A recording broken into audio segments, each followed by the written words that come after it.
Good evening and welcome to another edition of the Tom Murphy Show. Tonight we're going to mix it up and kind of change the pattern of the Tom Murphy Show, and the interviewer is going to be the interviewee. Tonight we have three very talented children who just graduated Mamaroneck Avenue School.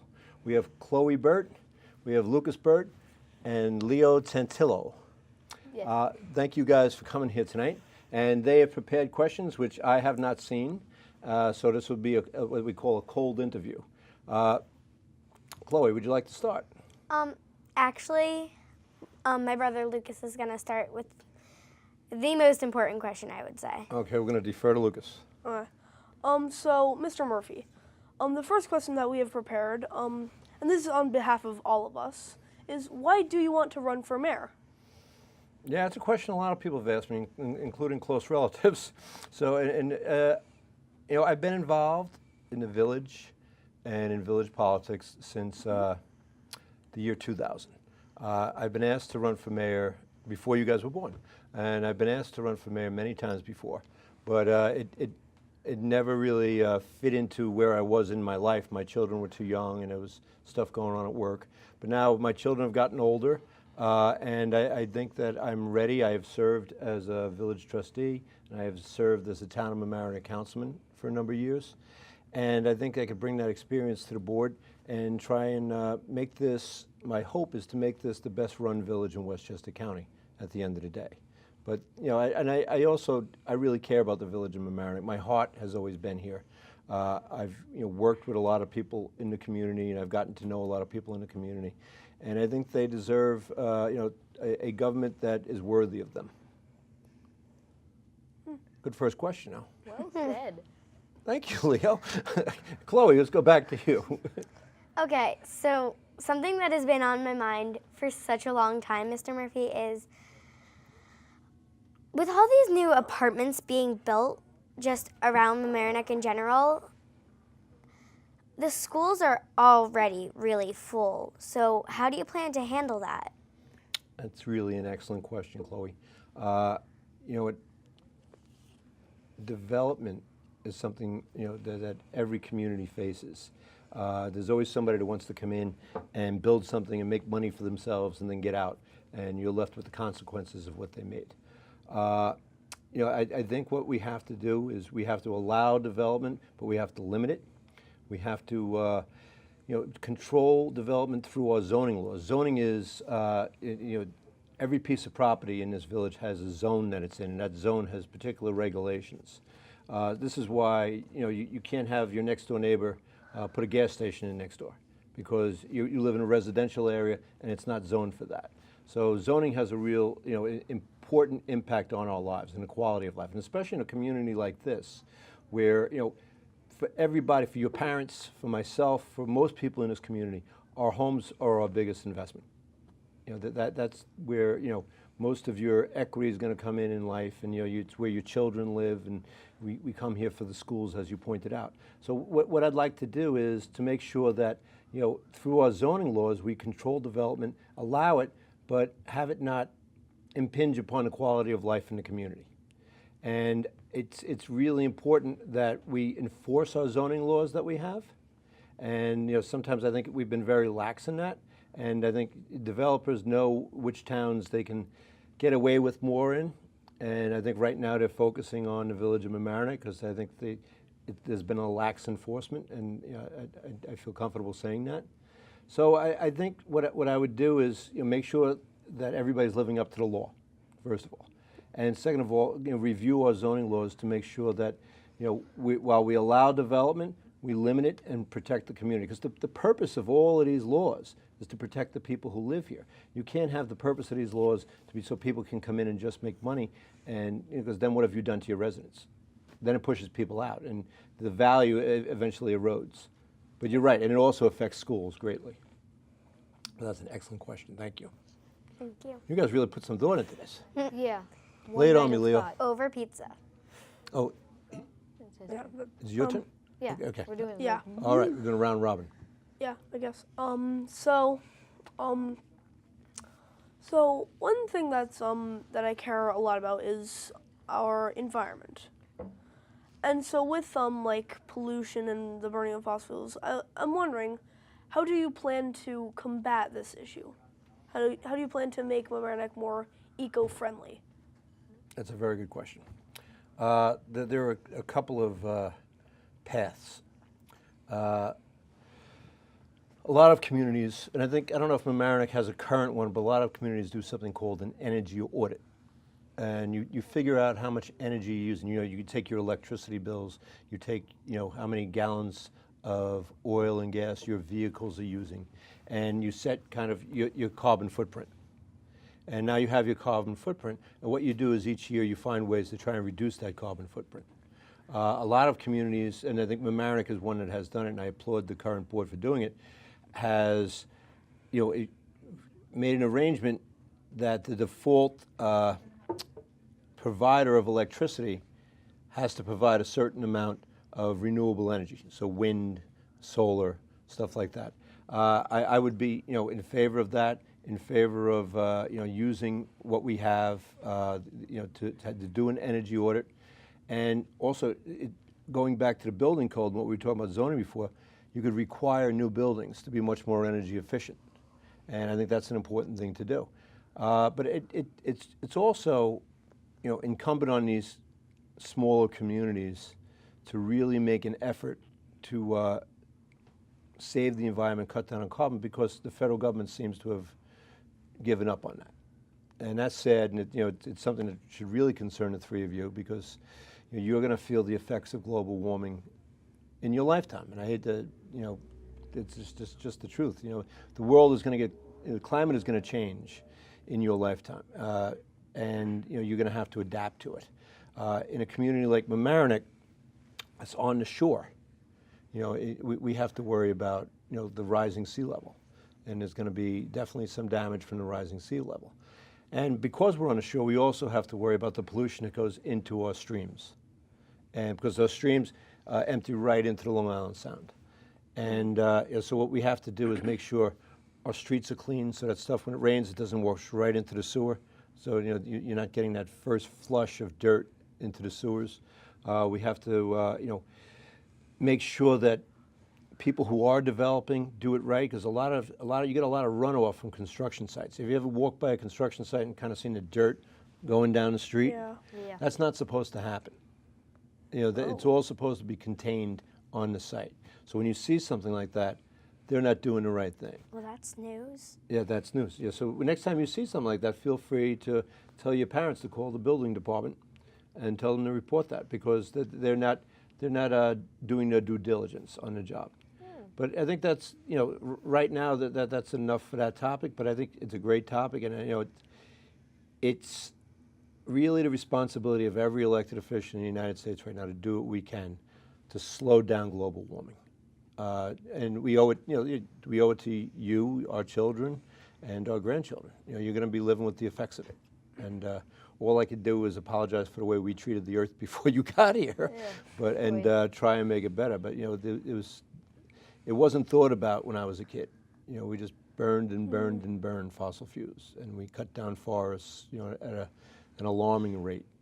But hopefully, we've learned, and we're going to try and mitigate those problems. Okay, now I have a question for you. Some of the parks in this town are kind of getting to look a little scrag and run down. Yeah. What will you do to fix that? Because I see the town renovated Stanley Park a couple weeks ago. Stanley Avenue Park. Stanley Avenue Park, Yes, yeah. the village, and yes. it looks a lot nicer. What will you do as mayor to improve all of the parks? Well, you know what? I think it goes through a cycle. When my children were younger, we lived on Stanley Avenue, and they redid the park in the 90s, and so now we're 20 years past, and as you say, it needs a facelift again, right? So I think what you have to do, Leo, is you have to, assess the need of that park and put money in the budget to make sure that it's well maintained, and at a certain point, equipment wears out, and you have to get new equipment. One of the things we did when I was on the board the last time was we put that really nice park playground in Harbor Island Park. The new it's new to me. It's probably seems old to you now, so I think you have to keep on top of it, and it's cyclical. We have a very good parks department, and we have gentlemen and ladies there who work very hard, and but they have to have the resources, and they have to have the direction. There has to be somebody, an elected official who goes through these parks and points out when there's a problem and says to somebody, get down there, this is falling apart, the swings are making a loud noise, something's going to go on. So it's very important that your elected officials aren't aloof, that they're hands-on, and that they look at this stuff and they talk to people. They talk to young people who actually know the condition of the park because you're there every day. That's where I'm not going to find out the condition of a park by going to Senior Citizen Center. Yeah. Right, and I'm not going to find out what's going on in senior citizens' life by going to the park. You have to integrate all of these diverse age and ethnicity and socioeconomics, and that's what Mamaroneck is. Mamaroneck is a very diverse place. I'm sure you hear that all the time, but it truly is, and we need somebody who understands that and who can actually talk to all those different groups. But I think the basic thing, Leo, is putting money in the budget and to make sure that it's monitored by an elected official. I couldn't agree more. We definitely need some monitoring. Thank you, Leo, and we will. Yay! Chloe, you're up again. Okay. So my next question is a question that is kind of deep and dear to me because I'm someone who cares a lot about people who are less fortunate than us. And I know that we have the Mamaroneck Food Pantry. Yes. But I was wondering, what else do you plan to do to help the less fortunate in our community? Well, that's a very good question, Chloe. I'm gonna start this answer off by telling you a story. When I was a kid, probably around your age, I used to go down to Queens. I lived in Manhattan. I would go to Queens and spend a few weeks with my grandmother and my aunt and my uncle, and they had a pool in the backyard. It was almost like a little vacation. And my grandmother, who didn't have a lot of money, so she lived with my aunt and uncle, she would get a Social Security check. And it was maybe a couple $100 back then. But she would get a bunch of $10 bills, and she would stick the $10 bills into envelopes for like St. Francis of Assisi used to have a soup kitchen in Manhattan. She'd give all this money out of her $200 away. I remember having breakfast one morning, and I said to her, Nana, why are you doing this? You don't have a lot. And she looked at me, and I'll never forget it. And she says, Tommy, there's always somebody who has less than you. And so I think that we have to keep that in mind, that no matter how tough times we're going through individually, and a lot of people are going through financially hard times, there's always somebody that has it worse. And how you should judge a society is how the people at the bottom get treated. It's always easy to treat the people at the top nice, right? But if you can really take care of the people on the bottom and to actually care about them. So one of the things I did recently in the past 6 months is, I don't know if you guys know about the co-op camp. A lot of kids at Mamaroneck Academy School go to co-op camp, and it's a camp for kids who can't really afford camp, but they get an academic experience and they get a camp experience at the same time. That was going to be phased out, and they needed money. And the town of Mamaroneck, where I am a councilman, wasn't given anything. So I brought in people from the camp to kind of lobby my fellow elected officials, and we ended up getting $20,000, and it helped save the camp. 20,000. Yes, and That's a lot. It was a lot, but it's worth it because if a kid comes back from the summer and he needs to catch up, then he's behind. So this kept kids who don't have as enriching a life as some other kids. This kept them academically at par, and it also it gave them a camp experience that they wouldn't have. Because a lot of people in this community, their moms and dads both work, and sometimes they're working 2 jobs, and they don't have enough money to send them even to our camp, the town camp. And we have to realize that when we make decisions, both in recreation, where sometimes we think we have a fair price on something, but what's fair to some people isn't fair to other people. You know what I mean? Because there's a real there's a real diversity of income. That's the thing about the village of Mamaroneck. You have people who are extremely wealthy. You have people who are, doing okay, and then you have people who really live in poverty. And I think it's easy to forget that we have that population here. But I care about that population. I think that we have to give them the same service that we give the same to people who live in a more affluent. I think everybody should be treated equal under the law and equal, in getting services. So I believe in that 110%. I'm really glad you asked it. And I will at least be a person who considers that population. Thank you.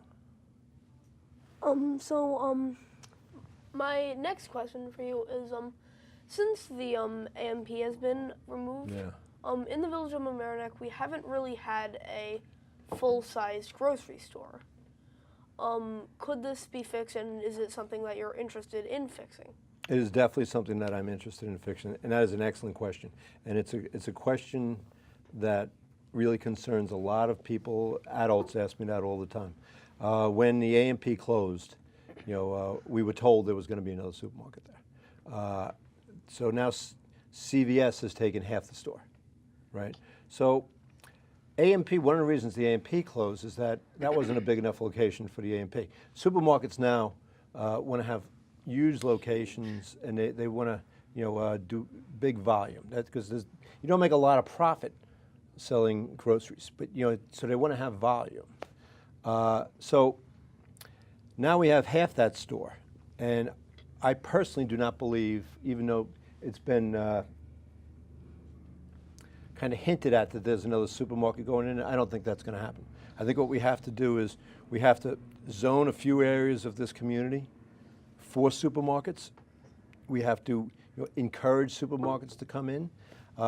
Maybe an area like down in the industrial section. It's on the other side of Fenimore Road. If you go down Fenimore Road, that area down there on the other side of the railroad tracks, that's the industrial or the manufacturing section. Maybe we have to zone part of that for a supermarket, and then actually do something to encourage a supermarket to come in. Because some of the supermarkets I've heard about, bandied about, like Whole Foods, which is fine for a certain group of people and a certain consumer, but it's very expensive. You know what I mean? It's so that would not serve the clientele that we need to serve. You know what I mean? There's a lot of people who don't have cars, who need to be able to walk to a supermarket. Tying back to the less fortunate people. Yeah, tying back to less fortunate people.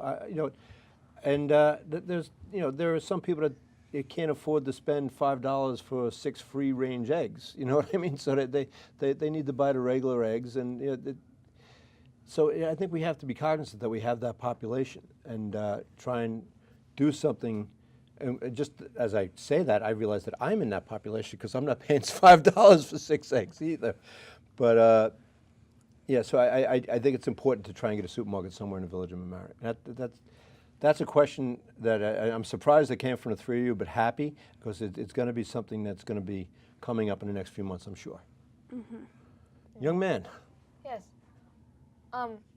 Off of what you just said, this isn't my main question, but Okay. I just have a tiny question for you. Go ahead, lay it on me. Would you think that the extra, since a lot of people are coming, as Chloe stated before, would you think that would help the grocery store people? You could say, oh, there are a lot of people coming to our town. Maybe the grocery store, you'll get a lot of money because there are a lot of people here now. That is an excellent the point. village economy. That is an excellent point. It definitely expands the customer base. Yeah. Yes. So that might be a fortunate byproduct of the development. Yes. So for every action is a reaction, right? Yeah. So that's a good point, Leo. Okay. That might happen. Yeah, but now What's your main question? Go ahead. Mamaroneck Avenue has been mostly restaurants for a while now. Yeah. There are 7 Asian food restaurants there. Yes. And what do you plan on doing to diversify that? Well, you know what? That's a good question. In some sense, we're lucky there's any businesses there. Yeah. Because, It's true. I don't know about in your house, but in a lot of families' houses, stuff that we used to go to the main street for, we used to go, locally shopping for. We now get online. Yeah. There's very few bookstores now because everybody orders books online or they get books on tape. And so I understand your point. And another thing you're seeing a lot of is fancy salons for men. Yeah. What's that about?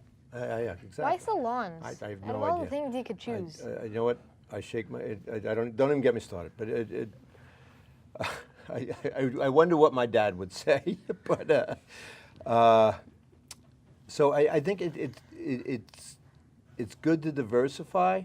But we lost CVS, which was a drag, because that was a good place to go on Mamaroneck Avenue. So hopefully something will come in that area by CVS. It's because the dry cleaner also left. There were 2 stores there, right?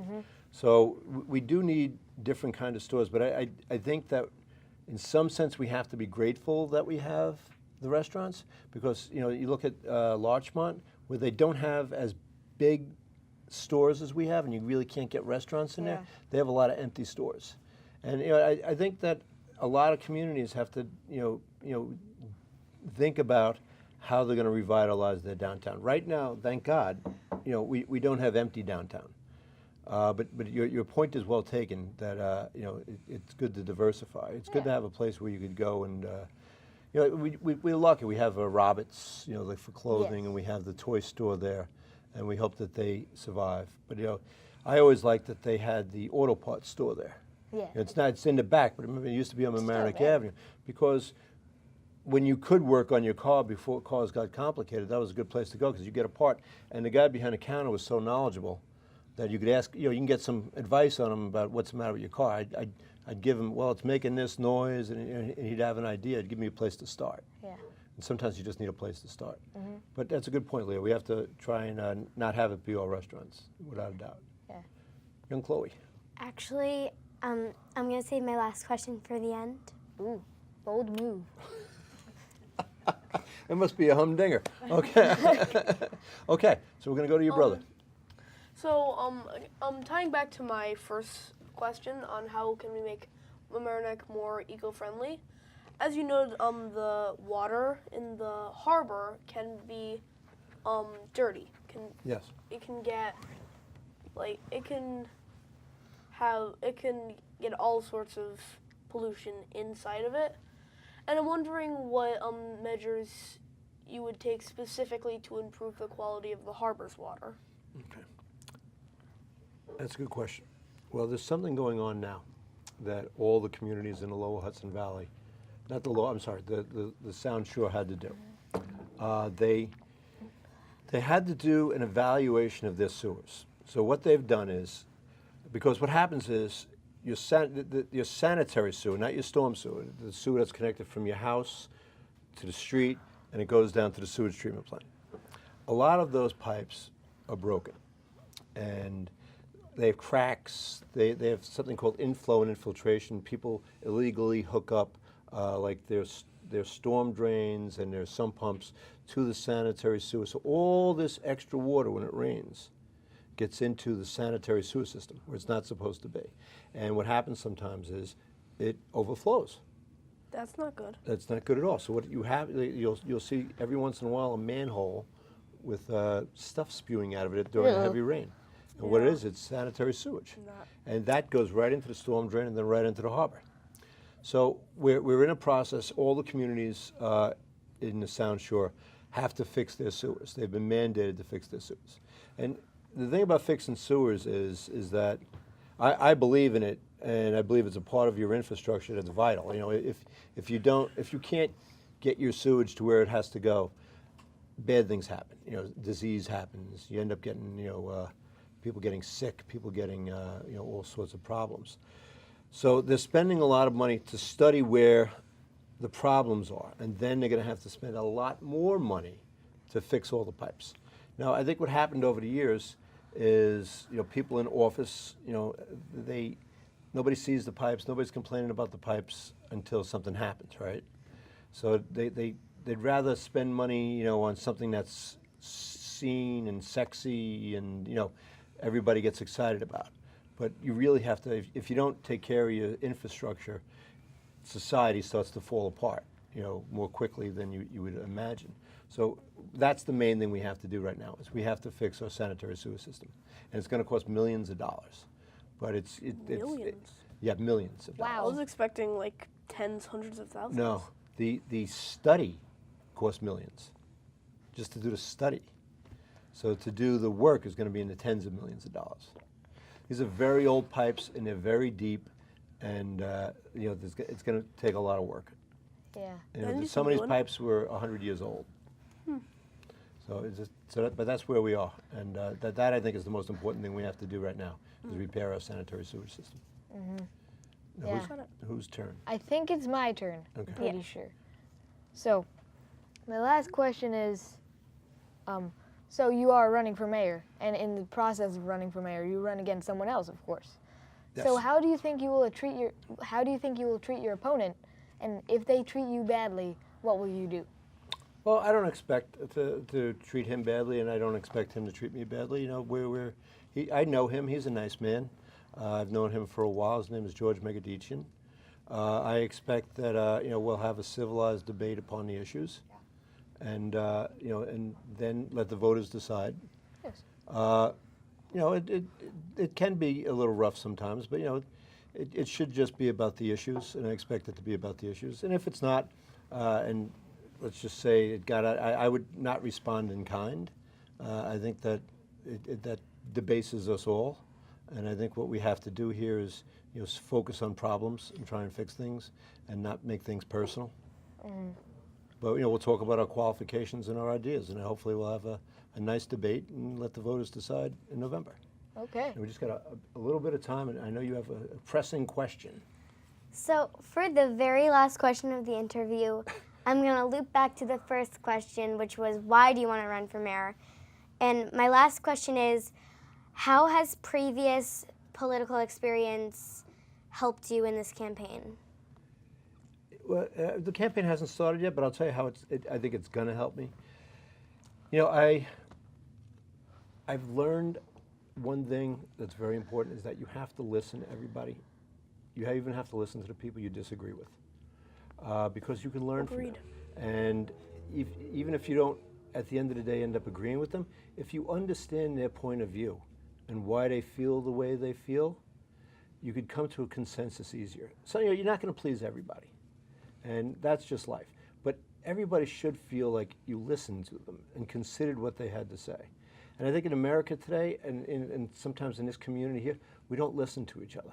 It gets too adversarial. And at the end of the day, and I tell people on both sides of the divide this, you know, this is a small community. You know, the person you're fighting with tomorrow about an issue today, you might be on the same side tomorrow.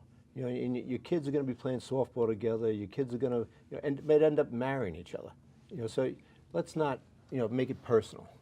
You know, so I think what I learned, other than my experience in how government works, I learned to listen to people. I'm getting the wrap-up signal, so we have to wrap up. I just want to tell you, you three were amazing.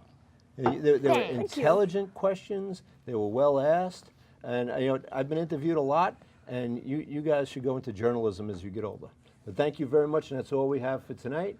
And until the next time on the Tom Murphy Show, I'm Tom Murphy, and these are the best three interviewers in the village of Mamaroneck. Whoa, that's a That's nice a little title. glorified. Now I have a title. Yeah.